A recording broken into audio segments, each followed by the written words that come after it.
Do I have your permission to use this video Yeah. for? Okay, thanks. Okay, so start off by telling me a little bit about your pain. How long did you have your pain before your procedure?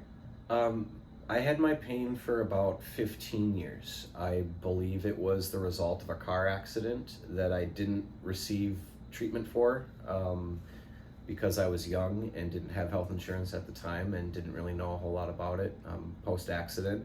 But almost immediately I had trouble sleeping, and I went to see a chiropractor, and the x-ray images showed substantial damage to my spine and hip. Okay, and so how did this pain impact your life? The pain impacted my life in a very profound way. It just kept getting worse over those 15 years, to the point where 2 years ago I couldn't sleep. I didn't sleep for about 2 months. Wow. And sitting was impossible, and laying down was even worse. What aspects of your life did you end up missing out on because of your pain? For instance, like some people can't travel and things like that. Parts of my life that were impacted by the pain were driving. It was difficult to drive, sitting down to eat dinner with my family, rocking my newborns to sleep, and sleeping was the biggest impact. I preferred to stand a lot, and I was able to skirt around a lot of things by standing instead of sitting, and people started to notice, but mostly engaging with my family and children. Sure. Thank you. You're doing a really good job. You're probably doing one of the best I've had in a long time. Like I said, I've been unhappy for a while, and Oh. to have this finally done was like, I mean, just after I got the first injection, I didn't think the pain would go away, and I came in for the diagnostic injection 2 years ago, the steroid injection, and the pain went away for a few months, and I was like, holy shit, like I thought that this was what I was going to be the rest of my life. It was awful. Right. I honestly, I can't imagine that. Was there a breaking point that made you say, like, this is enough, I need to go get it checked? Yeah, the breaking point was after a month of not having any sleep. It was I was starting to go crazy from no sleep, and I was still having to go to work. I'm the sole provider for a family of 4, and not getting any sleep and having to go to work and pretending to be happy. Luckily, the work that I do, being on my feet, I was able to still perform, but it was not getting any sleep that almost drove me to the brink of insanity, where I was desperate for something. Chiropractors made it worse, and I was lucky enough to have a conversation with my uncle, who actually saw Abbasi a few months prior, and he said, you have to call Abbasi, he'll figure it out, and he did. Okay. And so after you woke, do you remember how long your surgery was? Half an hour. Half an hour? Do you remember how you felt when you woke up? I walked out with crutches. Just the same day? The same day, a half hour later after I woke up. I think I may have sat in the hospital bed for maybe a half hour after that, and then I ended up walking out of the clinic with crutches. Sure. And then, like the following weeks, how were you feeling after your procedure? The first 2 weeks after the procedure, I felt fine. There was no pain minus the surgery site. I had some pain pills to help with that, but once those were gone and I was off of that, the pain was gone. It was only a few weeks after surgery that I was off of pain pills and able to start applying pressure to my leg and using it a little bit more each week. Okay, cool. And did you have any issues scheduling your procedure, like with insurance or anything like that? Absolutely. The biggest issue I had scheduling the surgery was my insurance company did not want to approve it. We went through so many hoops to get them to acknowledge that I was in pain and in need of service. They even denied steroid injections in the interim of waiting for surgery to get approved. They decided to not approve steroid injections, and so I was left with no options. Like, what am I supposed to do? Right. And we had to get legal. I had to contact the California Department of Insurance, and they had to file a complaint with them to get my insurance company to move and to reanalyze the case. They wouldn't schedule the peer-to-peer review with Dr. Abbasi. They wouldn't even acknowledge the appeal letter that we sent. And Inspired Spine's team did a phenomenal job at making that happen. Thank you. Do you live in California? No, but You my don't? insurance company is. I was gonna say we're going to California soon as a company, so.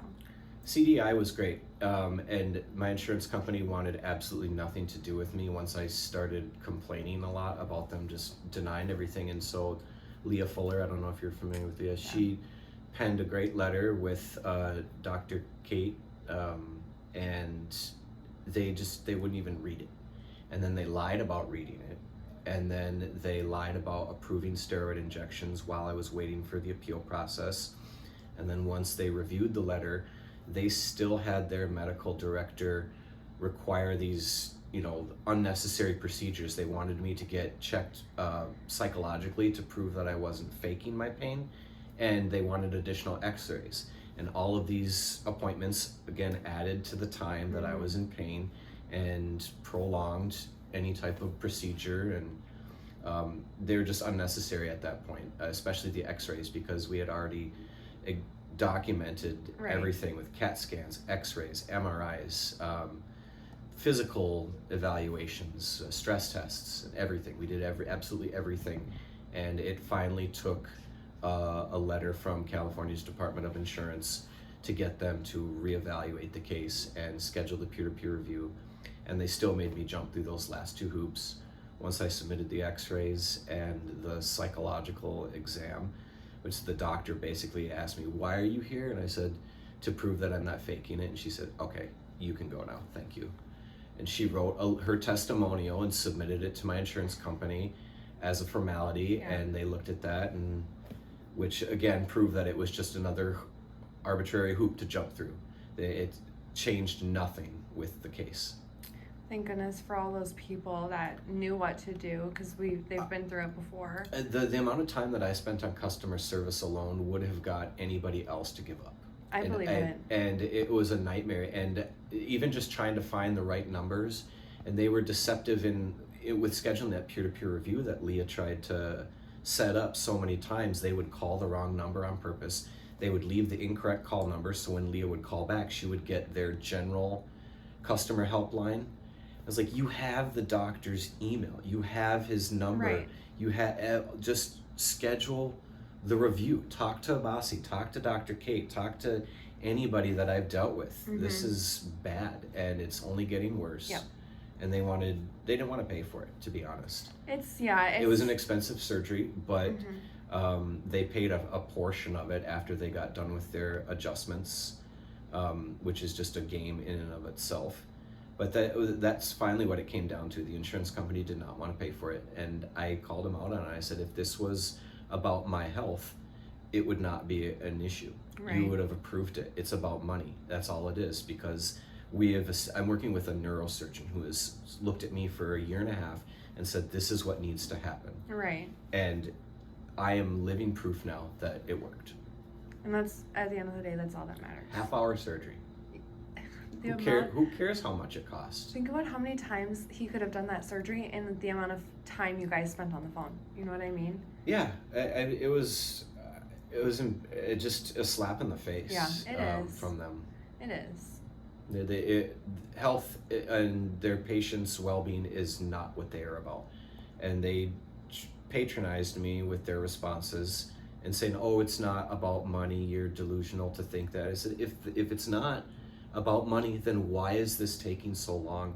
Why are you ignoring the appeal letters? Why are you playing all of these games to get this to happen? It's a sad fact to learn. It was bad. Yeah. It was really bad. So now, how long has it been since your surgery? In 2 weeks, it'll be 4 months. Okay. And how are you feeling? Amazing. Awesome. Do you get to spend time more with your children? Yeah. I can sit on couches. I can sit in chairs. I can sleep in a bed. It's like it never happened. Awesome. That's great to hear. Is there anything else you want to say for people that may be fearing having the surgery or they're getting scheduled? A lot of times I hear that patients watch these testimonials while they're getting scheduled to kind of make them feel more comfortable about the surgery. Is there anything you would like to tell them? The surgery itself was so easy. The staff was great. I was out for the procedure, but the pain afterwards was so minimal compared to what I was experiencing. And even if it, I mean, this particular surgery, even if it doesn't solve all of the issues, you're not going to be any worse off. This particular joint is not supposed to move, and mine was, causing lots of problems. Locking it in place is the most logical thing to do. And it, for anybody that has any type of pain in that region, your hip pain, lower back pain, getting rid of that as an issue, it should be a no-brainer. Awesome. Thanks so much. Sure.